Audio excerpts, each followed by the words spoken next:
साथियों, जब से बीजेपी की सरकार सत्ता में आई है,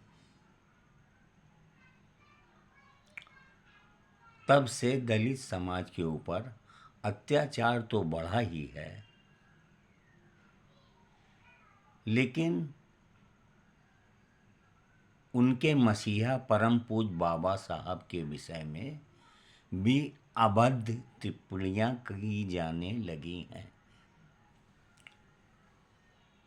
जैसे संविधान के विषय को लेकर अभी एक साल भर पहले दिनेश सिंह LLM आए थे कानपुर में।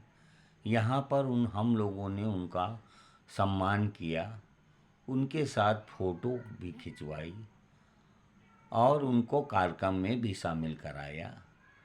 मिशन की बातें कर रहे थे, मशीनरी आदमी समझा गया था, लेकिन उन्होंने एक वीडियो डाला और वीडियो में उन्होंने कहा कि संविधान बाबा साहब ने नहीं लिखा था। तो इस विषय में हमें कुछ चर्चा करने के लिए मजबूरी में एक वीडियो बनाना पड़ रहा है। बेंगुल नरसिम्हा राव उर्फ BN राव एक भारतीय सिविल सेवक, न्यायविद और राजनयिक थे।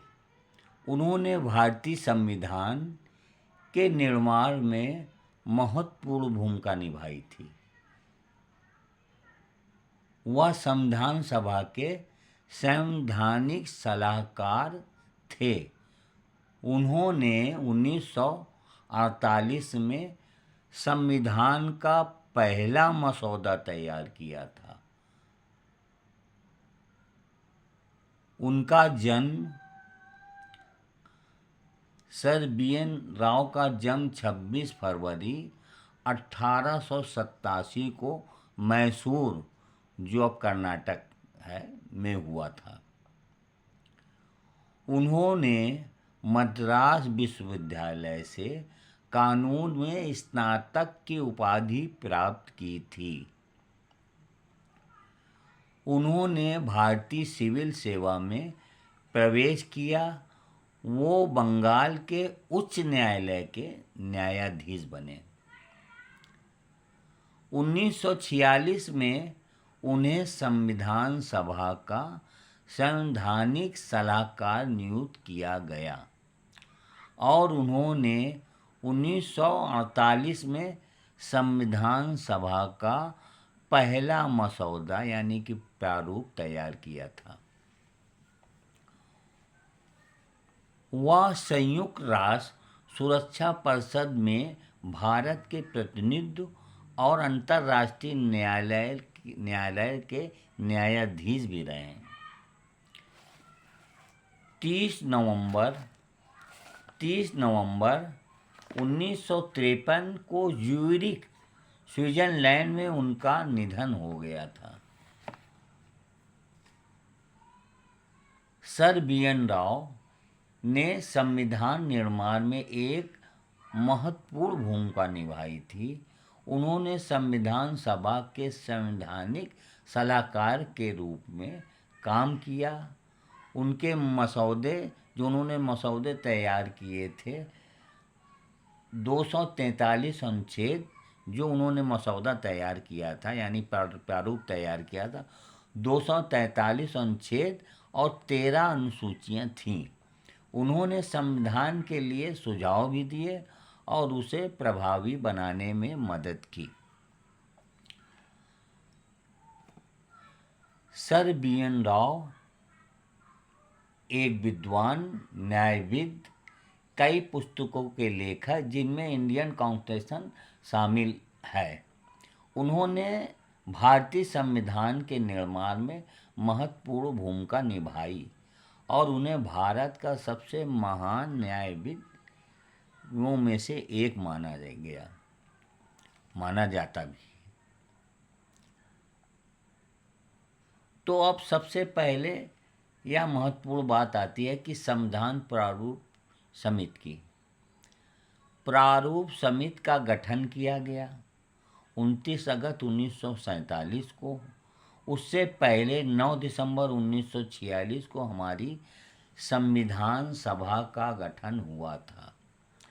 संविधान सभा बन जाने के बाद लोगों को हर राज्य से, हर विधानसभा से, सांसद, विधायकों से अपनी अपनी राय मांगी गई और इस राय को केंद्रीय विधानसभा यानी कि संसद में राय मांगी गई कि अपने अपने राय दें, अपने अपने सुझाव दें। भारत के सभी राज्यों के लोगों ने जो संविधान सभा के सलाहकार भी थे, BN राव जी से कहा गया कि आप सभी की राय को, विधायकों की राय को जो उन्होंने दी है उसको लेकर आप एक मसौदा तैयार करें, यानी कि एक ड्राफ्ट बनाएं। BN राव जी ने अक्टूबर 1947 को नया प्रारूप प्रस्तुत किया, यानी कि अक्टूबर 1947 को उन्होंने नया प्रारूप प्रस्तुत किया। अब यहाँ पर सवाल उठता है कि जब समिति बनी ही नहीं तो इसको कौन बनाए? तो जो कि कानूनी सलाहकार BN राव जी थे, उन्होंने प्रारूप तैयार किया, उन्होंने प्रारूप बनाया था जिसमें 243 अनुच्छेद थे और 13 अनुसूचियाँ थी। संविधान सभा के सामने उसको प्रस्तुत किया, उस प्रारूप को प्रस्तुत किया। 29 अगस्त 1947 को फिर एक समिति बनाई गई। उसके 7 सदस्य थे। उस समिति के सदस्यों की संख्या 7 थी। इस समिति में कुल 7 सदस्य थे। उस समिति में सबसे पहले डॉक्टर भीमराव अंबेडकर जी को उस समिति का अध्यक्ष बनाया गया। इसके अलावा N गोपाल स्वामी अयंगार, अल्लादी कृष्णा स्वामी अयप्पर, KM मुंशी, सैयद मोहम्मद सादुल्ला, M माधव राव, उनके स्थान पर बी कृष्णाचारी, DP खैतान की मृत्यु हो गई थी। तो ये कुल 7 सदस्य थे। इसके बाद जो प्रारूप समिति बनी थी, उन लोगों ने, उनसे कहा गया कि आप लोग जो भी नया संविधान है इसमें संशोधन करो। तो 60 देशों का संविधान से लिया गया, 60 देशों का सबने दौरा किया और अपनी अपनी राय, कुछ अब जो अपने मसौदे उसमें डाले, अपनी अपनी राय लेकर आए, उसमें अपनी शामिल करी। 60 देशों के संविधान से उसको करके समिति में वो जो 7 समितियाँ थी अपनी अपनी रिपोर्ट पेश करी, जिसके सबसे ज़्यादा मेहनत डॉक्टर अंबेडकर जी ने की। इस प्रारूप समिति में अपनी रिपोर्ट यानी कि नया संविधान का प्रारूप जब पेश किया गया, प्रारूप समिति ने अपनी रिपोर्ट दी, फरवरी 1948 को प्रस्तुत की। 7 देशों का संविधान को पढ़कर अनुच्छेद 313 अनुच्छेद को पेश किया गया। उस समय 313 अनुच्छेद को पेश किया गया।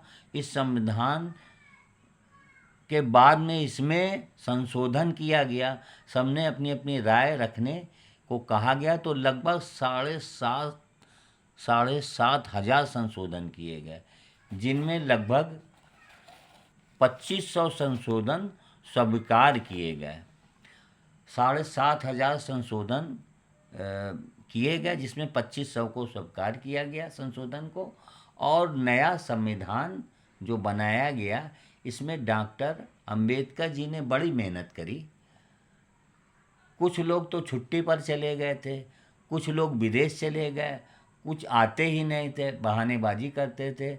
डॉक्टर अंबेडकर जी ने रातों दिन मेहनत करके इस नए संविधान को तैयार किया।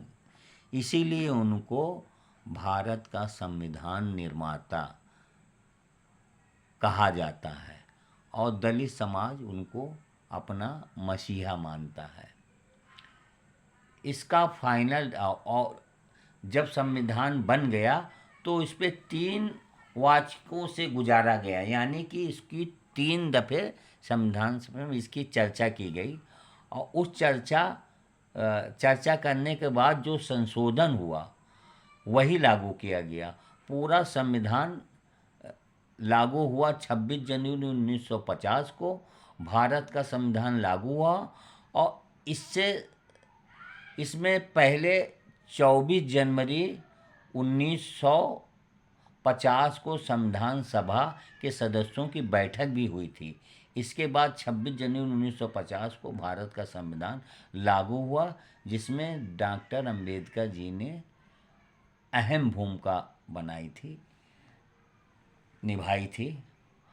और आपको ये भी बता दें कि इनमें जब संविधान बनकर तैयार हुआ तो 16 अनुच्छेद को लागू किया गया था। इसके बाद जो है 26 जनवरी 1950 को संविधान लागू हुआ था।